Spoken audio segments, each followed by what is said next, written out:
Marcus Hayes stood in the captain's chair of the small survey vessel, watching the dark space beyond Kepler 442b.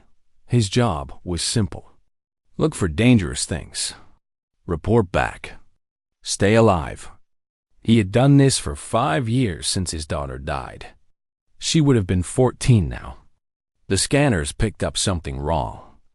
A ship hung in the space between planets, invisible to normal sight but clear on his screens. It was Valdorian. Marcus knew Valdorian ships. They were fast, powerful, and cruel. But this one was dead. No power, no signals. Just floating like a dead body in the black. Marcus did not call the colony. He should have.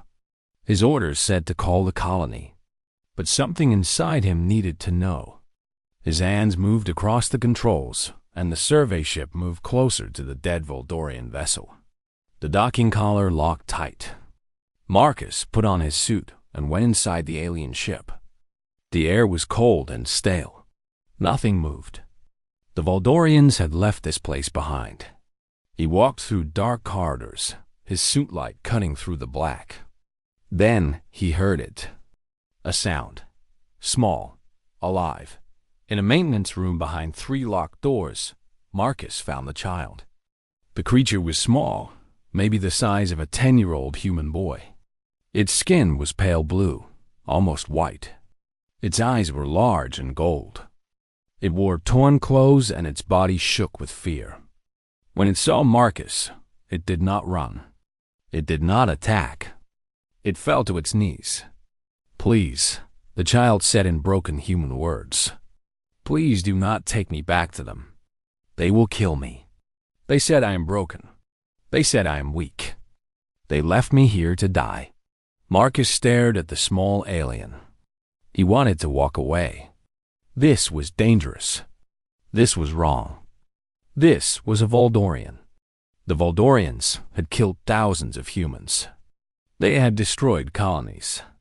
They had no mercy. But Marcus looked into those gold eyes and saw something he had not seen in 5 years. He saw someone who needed him. He reached out his gloved hand slowly. "What is your name?" "I have no name. They call me Broken Thing. They call me Mistake." Marcus touched the child's head gently. "Your name is Elias. From now on, your name is Elias." The child, Elias, began to cry. Small sounds came from his throat. His body shook hard. Marcus pulled the child close and held him. He did not know why. He did not know what he was doing. But he could not leave this small thing to die alone in the dark. "Why would you help me?" Elias asked. "I am Valdorian. My people kill your people. Because you are here. Because you are afraid. Because no one should die alone," Marcus said. He carried Elias back to the survey ship. The child was light, too light. He had not eaten in days. Marcus gave him water and food. Elias ate like he had never tasted anything good before. "Will you take me to your people?" "Will they hurt me?" Elias asked. "No one will hurt you. I will not let them," Marcus said. He knew this was a lie. He did not know what would happen. He did not know if he could protect this child. But he had to say it. He had to believe it. The journey back to the colony took 12 hours. Marcus kept Elias in the cargo hold, hidden. The child slept against his shoulder. Marcus watched the stars and thought about his daughter. He thought about the day they told him she died. He thought about how empty he had felt ever since. The colony lights appeared on the screen. Marcus felt his heart beat hard in his chest. He was about to change everything. He was about to risk everything. He docked the ship at the medical bay instead of the main port. He carried Elias out and took him through back corridors to the medical room where Dr. Linda Morrison was working late. She was his friend. She could keep secrets. Linda looked up from her work and saw the small blue child in Marcus's arms. She did not scream. She did not run. "What did you do?" she asked quietly. I found him. They left him to die. I could not leave him there. Linda walked closer and looked at Elias. The child looked back at her with fear and hope in his golden eyes. He is a Valdorian child, Linda said. Yes. If anyone finds out, they will want to kill him. The council will demand it. The people will demand it. I know, Marcus said. Linda was quiet for a long time. Then she reached out and touched Elias's face gently, like Marcus had done. What is his name? She asked. Elias. Okay, Linda said. Okay, we will keep him safe. But Marcus, this cannot stay a secret forever. Eventually someone will know. Eventually the truth will come out. I know, Marcus said. But not today. Today, he lives. Linda helped clean Elias and checked his body for damage. The child was hungry and sick, but not badly hurt. She gave him medicine and clean clothes. She made a small bed in the back room where no one would look. That night, Marcus sat beside Elias as the child slept. He looked at the small blue face and felt something break inside him. The wall he had built around his heart since his daughter died cracked. Elias opened his golden eyes and looked at Marcus. Will you stay with me? The child asked. Yes, Marcus said. Will you be my father? Marcus did not answer. He could not answer. He only pulled the child close and held him while tears fell from his eyes. The next morning, Elias woke and looked at Marcus with a question in his eyes. You are my father now? Elias asked quietly. Marcus wiped his face. He thought about all the rules he was breaking. He thought about all the danger he was bringing. But he only nodded. Yes, he said. I am your father now. The first week with Elias was the hardest week of Marcus's life. He had to work his normal job. He had to pretend nothing was different. But everything was different. Every morning, he went to the command center and looked at the star maps. Every afternoon, he found reasons to go to the medical bay to see Elias. Linda helped him. She brought extra food from the stores. She said the supplies were for research. No one asked questions. Kepler 442b was a small colony, but people were busy with their own work. Elias learned fast. His mind was quick. By the third day, he could understand most of what Marcus said. By the fifth day, he could speak simple sentences. He asked 1,000 questions about humans, about Earth, about why Marcus was kind to him. Because you matter, Marcus would say. Your life has value. You are not broken. You are special. Elias would look at him with those golden eyes and believe him. But secrets have weight. Marcus felt it every day. Pressing down on him, Patricia Lawson, his chief engineer, noticed something was wrong. She was smart. She had worked with Marcus for 3 years. She knew when something was eating at him. She found him alone in the engine room on the 6th day. You are different, she said. That different? What is happening? Marcus should have lied. But he was tired of lying. He was tired of carrying this alone. If I tell you, it will make you responsible. It will put you in danger, he said. I am already responsible for keeping this colony running. I can handle danger, Patricia said. So Marcus told her about Elias. He told her about the dead ship and the abandoned child. He told her about Elias's question. Will you be my father? Patricia listened without speaking. When Marcus finished, she was quiet for a long time. The council will want him dead, she finally said. I know. The people will be afraid. The Valdorians are our enemies. I know. But you brought him here anyway. Yes. Patricia sat down on the metal bench and put her head in her hands. Marcus thought she would tell him to take the child and leave. He thought she would report him to Administrator Patterson. Instead, she looked up at him and said, Show me. That night, Patricia met Elias in the medical bay. The child was frightened at first, but Patricia was calm. She did not show fear. She sat on the floor and looked at him. "Marcus says you are his son now," Patricia said. "Yes," Elias said quietly. "Is that wrong?" "No," Patricia said. "It is not wrong. It is brave." She helped Marcus build a better hiding place for Elias. She used her knowledge of the colony's systems to create a safe room that was not on any official plans. She brought blankets and a light and things that a child might want. She even brought a small game that human children played. "Why are you helping us?" Marcus asked. "Because someone should have saved me once. They did not. I will not let that happen to someone else. Not while I can do something about it," Patricia said. "But secrets grow." Marcus should have known this. Administrator Kevin Patterson came to the medical bay on the 9th day. He was looking for supply records. He was not suspicious. He was just doing his job. But he found the list that Linda had made to hide the extra food going to Elias. He called Marcus to his office that afternoon. Marcus's heart felt like it was trying to escape his chest. Kevin looked at the papers on his desk. He looked at Marcus. He was a hard man, built for survival, built for keeping people alive in a harsh place.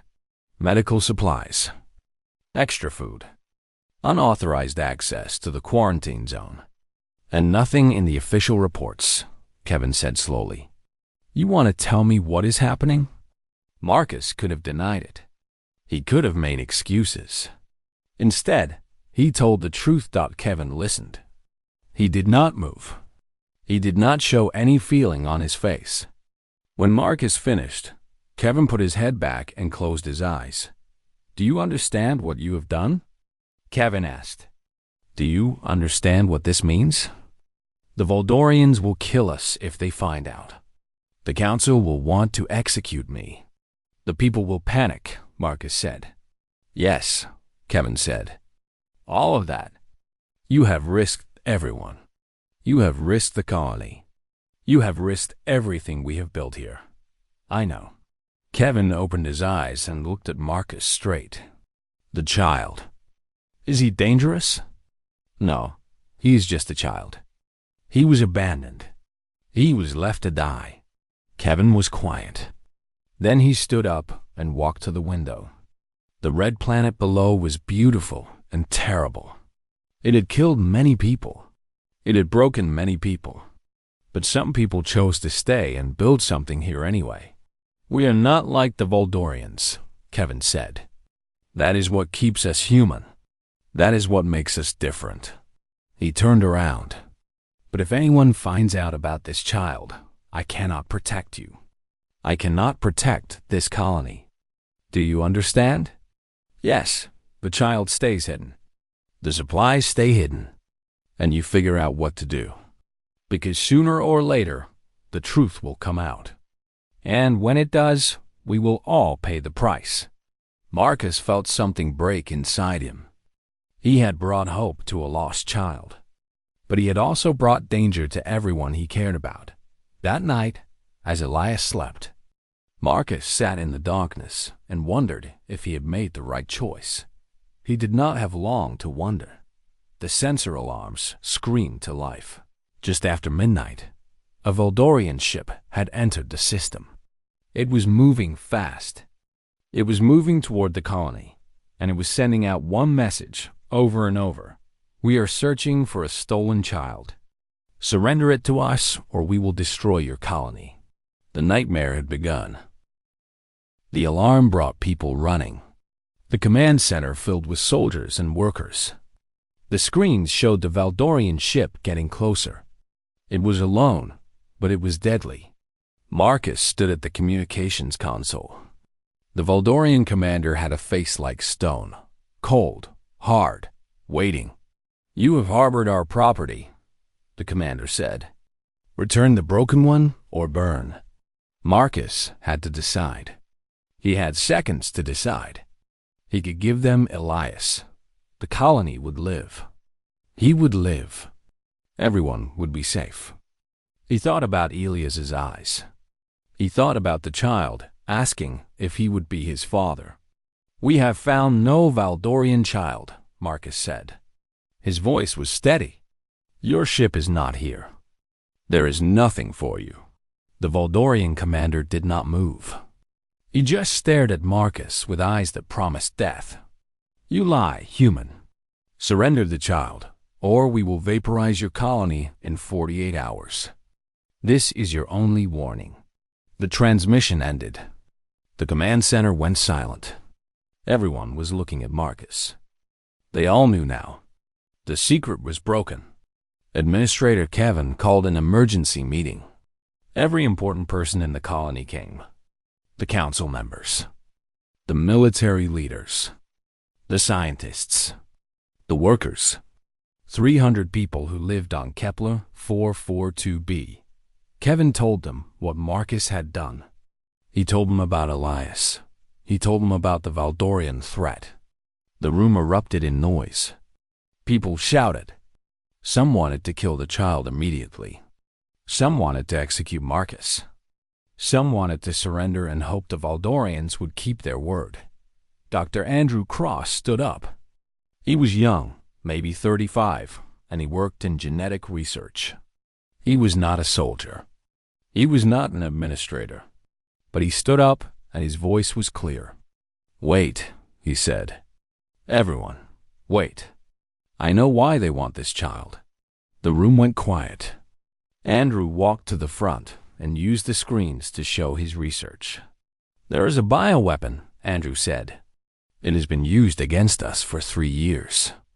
It kills slowly. It makes our immune systems fail. Colonies across the entire sector have been dying from it. We have never known why." He showed images, data, numbers, proof. "I have been studying it. I found something strange. The weapon only works on species with a specific genetic marker. A marker that the Valdorians share. A marker that Elias does not have." Andrew looked at everyone in the room. "Elias has a genetic defect. A defect that makes him immune to the weapon. More than that, his genetic code shows he could produce immunity. He could save millions of lives. He could give humanity the ability to stop this weapon forever." The room exploded again. But this time, it was different. Kevin sat down slowly. "You are saying the Valdorians know this?" "They must," Andrew said. "The child was probably going to be studied. They would have wanted to understand his immunity. Instead, they abandoned him. Maybe they thought he was more useful gone than alive. Maybe they wanted to cover up their own mistake in creating him." Marcus felt the weight lift slightly from his chest. Elias was not just a refugee. Elias was important. Elias was valuable. But then a council member stood up. His name was David Fletcher. He was old and practical. "If the Valdorians find out we know this, they will destroy us even faster," David said. "They cannot let us use this genetic code. It would end their advantage." "Then we tell them we killed the child," Patricia said. Her voice was hard. "We stage it. We make them believe he is dead. And then we use his genetic material to develop the immunity. We create a vaccine. We save our people." "That is deception," another council member said. "That is survival," Patricia replied. Andrew looked at Marcus. "We can do it. I need genetic samples. I need time. But I can do it." The debate went on through the night. Some people wanted to surrender Elias to save themselves. Some wanted to fight the Valdorians. Some wanted to leave the colony and run. But slowly, one idea began to win. It was the idea that they would protect this child. They would stage his death. And in doing so, they would protect not just themselves, but potentially millions of humans across the galaxy. Kevin brought the vote at dawn. The decision was made. Elias would be hidden deeper. Andrew would begin his research immediately. Patricia would prepare the technology to fake the child's death. and Marcus would have to tell Elias what was happening. He found the child in the safe room, frightened and confused by all the noise during the night. "What is happening?" Elias asked. "Are they coming for me?" Marcus sat down and held the child close. "The Voldorians are coming, but we are not going to let them take you," Marcus said. "We have a plan." He told Elias about the vaccine, about his immunity, about how his life could save millions of lives. "Will I have to leave you?" Elias asked. "No," Marcus said. "You will always stay with me. But we need to pretend you are dead. We need to trick the Valdorians so they leave us alone." Elias was quiet for a long time. "Will it hurt?" the child asked. "No, it will not hurt." "Then I will do it," Elias said. "If it helps you. If it helps my father, I will do anything." Marcus held the child and felt something change inside him. Elias was not just a lost thing anymore. Elias had purpose. Elias had family. And Marcus would do anything to keep him alive. The clock was ticking. 48 hours until the Voldorians arrived. 48 hours to create a weapon that could change everything. The colony moved like a machine designed for this single purpose. Every person had a job. Every person knew the plan had to work perfectly, or everyone would die. Andrew worked in the lab without sleeping.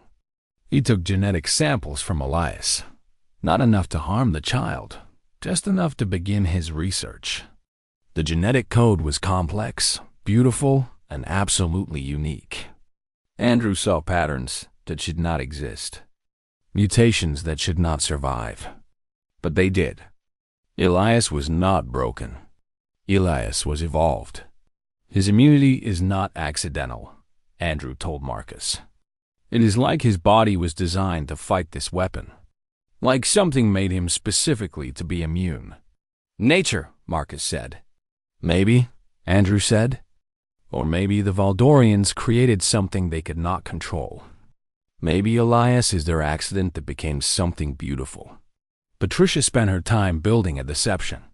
She worked with the medical team to create a false body that would pass a basic scan.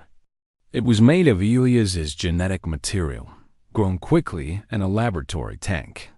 It looked like Elias, but was not alive. It was a shell, a trick. Linda trained everyone on the medical story they would tell. She created false records showing that Elias had died from the Valdorian bioweapon. She showed signs of the illness: fever, organ failure, a death that looked natural. The plan was dangerous because so many people now knew the truth. But dangerous or not, it was the only chance. Kevin met with Marcus on the morning of the 48th hour. "When they come, you will hand over the body. You will be angry and defeated. You will convince them they won. They will not suspect the truth," Kevin said. "And if they do a deep genetic scan?" Marcus asked. "Then we all die. But they probably will not. Valdorians do not like to spend time in human space. They want to confirm the kill and leave." Marcus nodded. He was beyond fear now. He was past the point of worrying. There was only the task. There was only keeping Elias alive. The Valdorian ship arrived exactly when they said it would. It hung over the colony like a threat. The commander sent a message. "We are here for the body. Show us proof the child is dead, or we attack." The colony gathered in the central plaza. Soldiers stood in rows. Civilians stood watching. Marcus walked forward, carrying the false body in a burial container made of clear material. The Valdorian shuttle landed. The commander emerged with soldiers behind him. He was tall, scaled, ancient-looking. He looked at Marcus with contempt. "The child caused much trouble for a small broken thing," the commander said. "It tried to escape.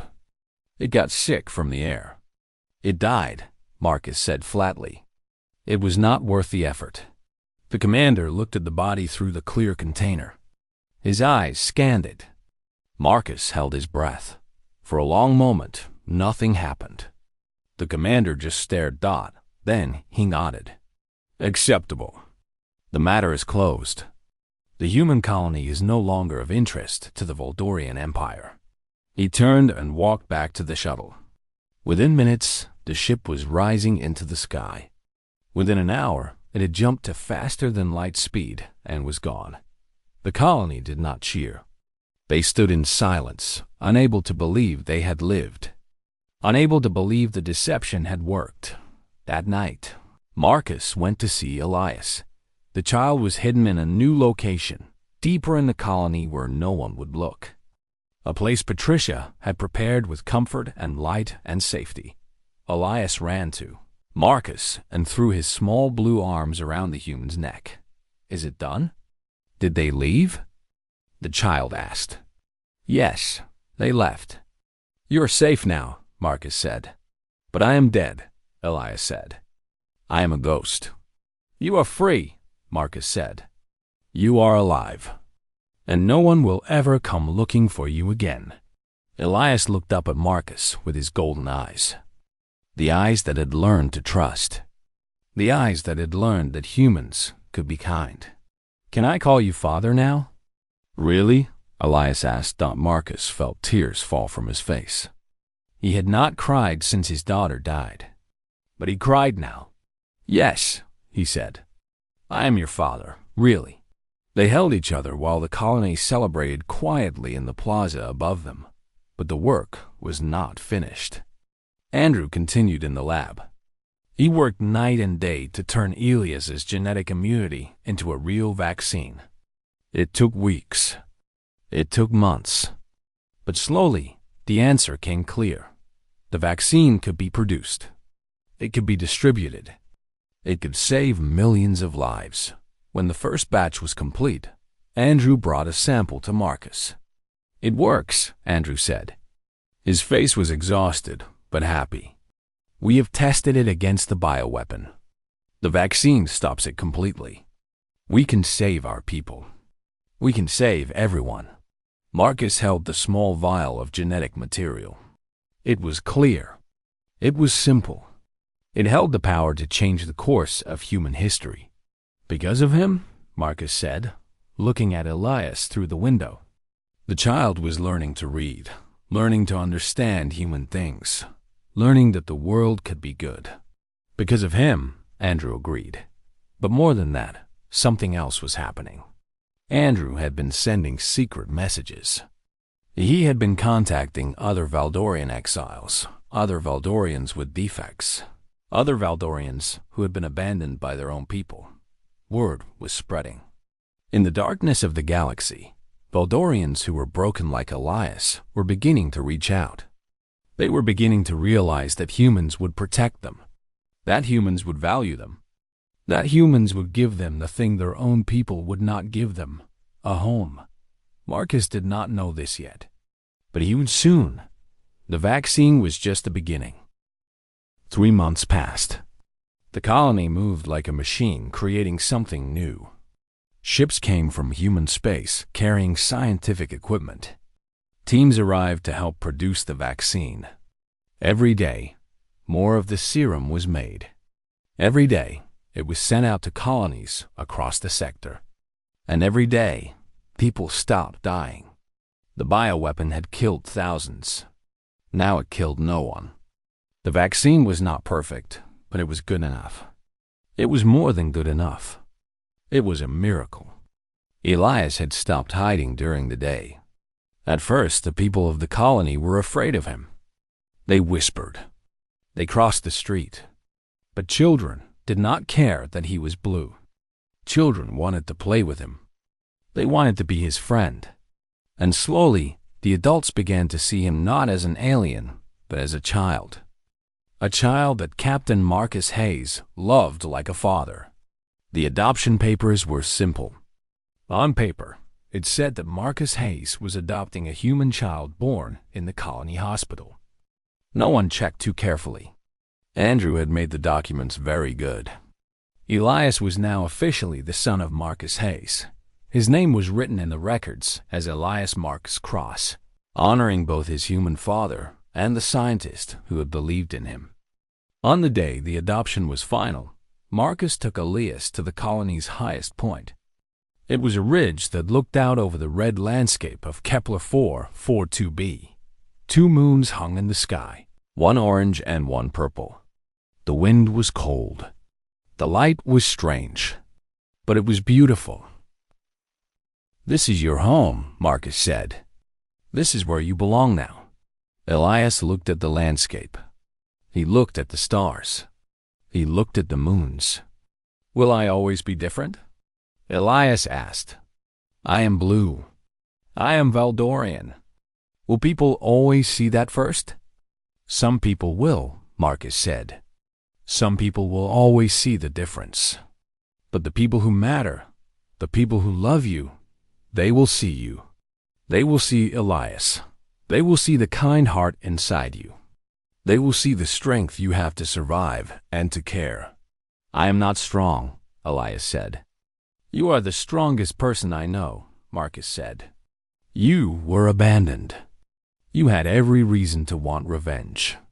You had every reason to hate humans. But instead, you trusted me. You believed that love was possible. That is strength. That is real strength." Elias turned to look at Marcus. The golden eyes reflected the light of the 2 moons. "Will I ever be human?" the child asked.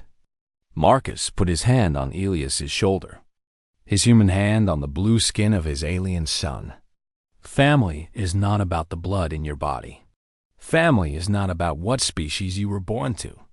Family is about choosing to protect someone, about choosing to love them no matter what happens, about choosing to stand together when the darkness comes," Marcus said. "You are my son. You are human in the ways that matter.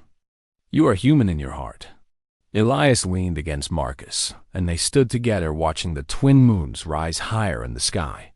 300 kilometers away, in the colony's central hospital, a message came through on Marcus's personal terminal. It was encrypted. It came from Earth. Marcus opened it and felt his heart stop. It was from Rachel, his ex-wife, the mother of his daughter, the woman he had not spoken to in 6 years. The message was simple. "Hi, Marcus. Sarah is asking about you again. She is 14 now. She would like to know you. She would like to know if you would like to know her. I know we did not work out, but she is your daughter. She deserves to have a father. If you are ready, we are ready. Call me." Marcus stood in the darkness and read the message over and over. His daughter was alive. His daughter wanted to know him. The thing he had given up on, the thing he thought was lost forever, was suddenly possible. He looked down at Elias, sleeping against him. Marcus had lost a daughter once. He had grieved. He had given up. But then the universe had given him a son. And now, somehow, the universe was giving him a second chance at being a father. He recorded a message and sent it back to Earth. His voice was steady. "Rachel, tell Sarah that I love her. Tell her that I want to know her. Tell her that I have a story to tell her about a second chance. Tell her that sometimes the universe breaks your heart so it can teach you how to put it back together. I will be there. I will be her father. We will figure out how to make this work." The next morning, Marcus woke to find Elias making breakfast. The child had learned human cooking. He was making something that was not quite human and not quite Valdorian, but something that was its own thing.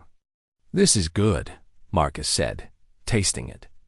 "I made it from learning what you like and what I like," Elias said. "It is both." "It is new," Marcus understood. That was what they were, both. New. Something that did not exist before, but now existed and could never be unmade. That afternoon, 3 Valdorian ships appeared at the edge of the system. The colony braced itself for war. But the message that came was not a threat.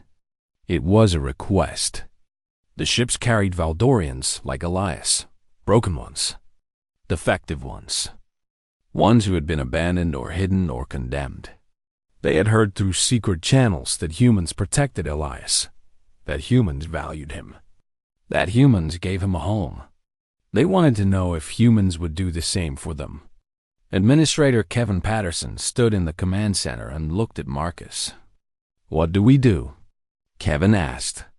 Marcus looked at Elias, standing beside him. The child was no longer afraid. The child had learned that love was stronger than law, that compassion was stronger than fear. "We welcome them," Marcus said. "We bring them in. We give them a home. We show them what family means." Kevin nodded slowly. "That will change everything. That will make us enemies of the Voldorian Empire." "Maybe," Marcus said. "But it will also make us something greater. It will make us the kind of people worth being." The ships landed. The abandoned Valdorians came down the ramp slowly, carefully, not sure if the promise was real. Elias ran forward and hugged the first one, an older Valdorian female who had lost her own child years ago. "Welcome home," Elias said. "You are safe here. You are family." That night, the colony did something it had not done in a long time. It celebrated, not with weapons, not with conquest, but with food and light and the simple joy of people coming together. Patricia stood next to Marcus and watched. "You know what you started?" Patricia said. "Something good," Marcus said. "Something dangerous," Patricia said. "But yes, something good, too." Marcus looked at Elias dancing with the other young Valdorians. The blue children learning that the universe could be kind. Learning that humans were not the monsters their own people had told them about. Somewhere out there, his daughter Sarah was learning her own lessons. She was learning that a father she had never known suddenly wanted to be part of her life. Life was strange. Life was beautiful. Life was full of chances. Marcus stepped outside and looked at the stars. The vaccine had saved millions. The secret had been kept and used for good. A child who should have died was alive and thriving. And somewhere on a planet called Earth, a girl was waiting to meet her father. The twin moons rose again, casting their light across the red landscape of Kepler 442b. Marcus smiled.